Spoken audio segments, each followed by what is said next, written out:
अब देखिए यहाँ पे दो भाई साहब हैं, पहला ए और दूसरा बी। इन्होंने क्या किया कि वस्तु को खरीदा और बी को बेच दिए प्रॉफिट लेकर के, ठीक है, 10% पे। लेकिन बी को फिर क्या हुआ कि कुछ समय के बाद पता चला कि ना ये सामान अच्छा नहीं है, तो इसने फिर से बेचना चाहा। फिर से भाई साहब मार्केट में मिल गए, पहला व्यक्ति बोला भाई साहब मैं इसको बेचना चाहता हूँ। बोला ठीक है बेच दो, लेकिन मैं अब क्या करूँगा, अब मुझे भी फायदा होनी चाहिए, ऐसे रेट में दो। तो उसने सोचा कि चलो मुझे नुकसान ही हो जाए 10% का, मैं बेच देता हूँ। समझिएगा यहाँ पे बहुत ही सुंदर सा प्रश्न है। ए है, दूसरा यहाँ पे बी है, ठीक है। अब ए जो है बी को 10% के लाभ पर बेचता है। अगर हम कहें कि ए 100 रुपये में खरीद के लाया था और बी को बेच दिया, यानी बी ने कितने में खरीदा ये भी पूछा जा सकता है, तो सिंपल 110 में, ठीक है। अब बी ने क्या किया ना, फिर से ठीक तो इसको लगा नहीं, ए को बेच दिया। ए को बेच दिया कितने में, 10% के नुकसान में।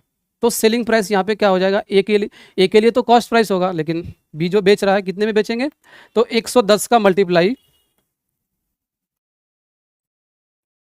10% का नुकसान हो रहा है, यानी 1/10 फ्रैक्शन में 10 की वैल्यू को 9 में बेचा जा रहा है। तो मल्टीप्लाई कर लेंगे 9/10 के साथ, तो 0 से 0 आउट, 11 निम 99, यानी ए जो है फिर से इस वस्तु को 99 रुपये में खरीद लिया। अब एक चीज़ देखिए, उसने 100 में खरीदा था, 10 रुपये फायदा लेकर बी को 110 में बेच दिया, यानी ए को टोटल फायदा कितना हुआ, पहले तो 10 रुपये का हुआ, प्लस फिर से उसने 100 की वस्तु को 99 में खरीदा, तो 1 रुपये का फायदा तो यहाँ पे भी हुआ।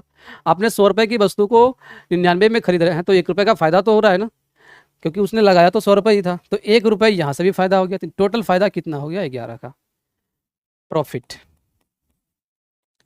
ए को, ठीक है। तो इस केस में तो फायदा ए को ही हो रहा है, और सारे वही ऑप्शन में ए है, ठीक है, बी तो होगा ही नहीं।